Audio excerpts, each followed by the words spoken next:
Falando sobre eleições, PSDB, prévias suspensas. Queria saber o que você achou ontem, do que aconteceu lá no PSDB. Tá todo mundo meio envergonhado, a gente está desde cedo tentando colocar ao vivo aqui os concorrentes, né? Dória falou que não quer falar, Eduardo Leite também não.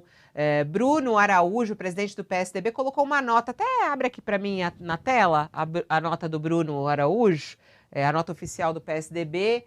Aí ele falou, nos últimos meses, toda a equipe do PSDB preparou com muito carinho, enorme dedicação, uma festa para o último domingo, para escolher o candidato, só que aí não conseguiram. É uma aposta na democracia. Aí ele diz, o Bruno, eu mesmo como voluntário do partido tenho me dedicado integralmente a esse projeto. Lamentamos que um problema técnico no aplicativo desenvolvido para as prévias nos obrigou a não concluir uma comemoração que começou bonita. Várias instituições e empresas de tecnologia, todas muito respeitadas, participaram da concepção e estão envolvidas no processo de correção da falha para que a votação continue. Todas as nossas energias estão concentradas para quem ainda não votou, escolha quem será o seu candidato à presidência da República. Contem com o nosso total empenho para concluirmos a votação o mais rápido possível, assina ele, Bruno Araújo.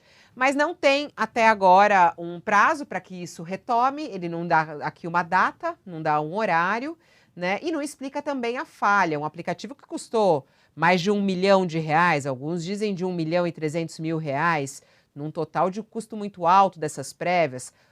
Foram desenvolver um aplicativo que gerou também muita discussão lá, desconfiança por alguns integrantes do partido. O que você achou de tudo isso, Vila? Eu acho que a primeira coisa, né, é muito saudável que o PSDB fez, realizar prévias para escolher um candidato.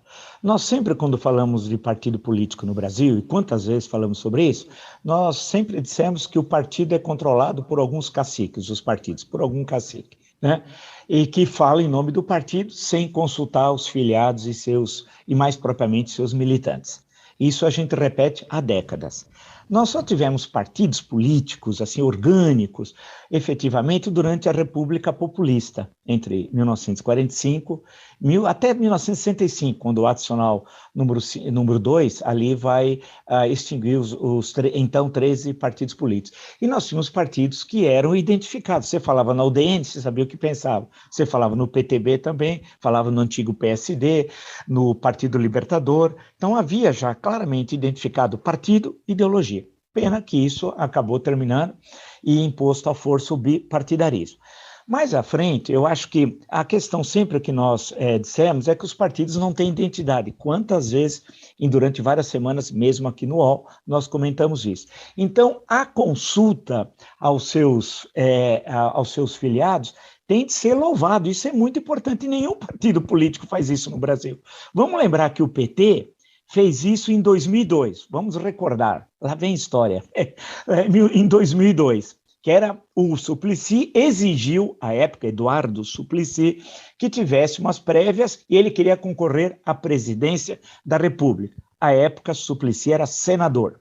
E o Lula ficou furioso, que era novamente candidato a presidente pela quarta vez, foi em 1989, foi depois em 94, 1998, seria em 2002. Ele não queria passar por uma consulta tal, e o Suplicy bateu o pé e teve. Teve as prévias, o Lula teve cerca de 85% dos votos e o Suplicy 15%. Mas de lá para antes não tinha ocorrido e dali para frente também nunca ocorreu. Então fica o dirigente partidário, é o chamado dedaço, como se dizia no México na época do domínio do PRI, e diz quem vai ser o sucessor dele, né? O presidente aponta. Então, todos os partidos funcionam assim. Vocês estão vendo agora, nessa campanha atual, a movimentação do Paulo, do Pedro, da Maria e do José para o partido tal e já se lançando candidato sem consultar os filiados do partido. Então, é uma coisa fantástica. Quando o PSDB faz isso, tem que ser louvado. Parabéns. E não é a primeira vez. Lembra que em 2016, né, teve também, só para dar um exemplo aqui para a prefeitura. Só que né? Só que aí é o problema. Quando vai fazer esse tipo de consulta, acaba gerando fratura. Em 2016, eu lembrar, por exemplo, que o André Matarazzo, em São Paulo, que era pré-candidato a prefeito, acaba saindo, depois vai para o PSD, etc, etc. Então, os partidos não conseguem conviver com um número de 2, 3, 4 pré-candidatos discutindo com seus filiados. Quer dizer, todos reclamam que não há discussão interna e quando há, a racha. Aí, finalmente, para chegar ao problema presente, isto posto, né, chegando ao problema presente, aí a incompetência não são dos 3 candidatos, é do presidente nacional do partido, que é de uma incapacidade pantagruélica, né? É inacreditável. Teve tempo, dinheiro para organizar uma coisa simples. O aplicativo poderia também buscar contato com o TSE, que tem uma expertise fantástica, evidentemente, na área, conversar, ver a questão de urna eletrônica. E, em suma, tinha dinheiro, tinha tempo, mas Bruno Araújo não tem competência.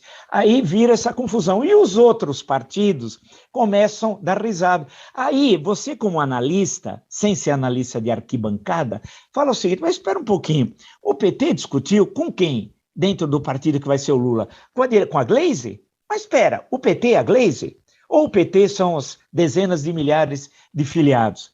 E o Podemos, que está recebendo agora Sérgio Moro, discutiu com os seus filiados se ele é um bom candidato?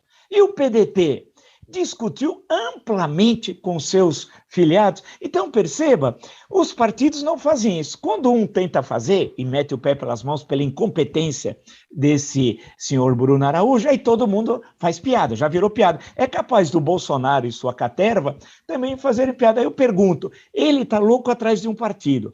Agora está lá com o Valdemar da Costa Neto, o boy de Mogi das Cruzes. Eu pergunto, o boy de Mogi das Cruzes, não aquela reuniãozinha em Brasília, perigosíssima ordem pública, reunir os líderes do PL, se passasse um camburão, né? Ele consultou os milhares e milhares de filiados ao PL e teve discussão interna? Ninguém discute nada. Então, o curioso é isso. Agora, a incompetência do Bruno Araújo chegou aos píncaros. Nunca vi alguém tão incompetente como ele, porque com dinheiro e com a expertise que o Brasil tem nisso, não era para fazer isso que ocorreu ontem, né? Eu espero, desejo que consertem essa questão técnica, como foi falado, e faça uma discussão nesse sentido, que eu, como ao menos analisando a política brasileira, como é importante ouvir, porque todo mundo, você pega todo cientista político, fala a mesma coisa. Nós não temos partidos, não temos liderança, não temos ideologia, não temos discussão interna. Quando vai ter discussão interna, eles dizem que é divisão.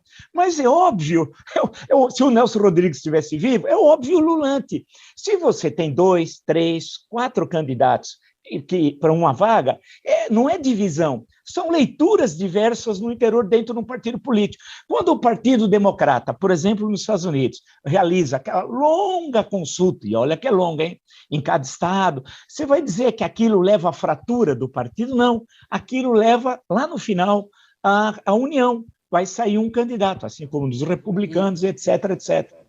Eu acho que é por aí, seria mais eficaz a leitura do que essa leitura um pouco de arquibancada. Olha, é uma bagunça, é uma bagunça.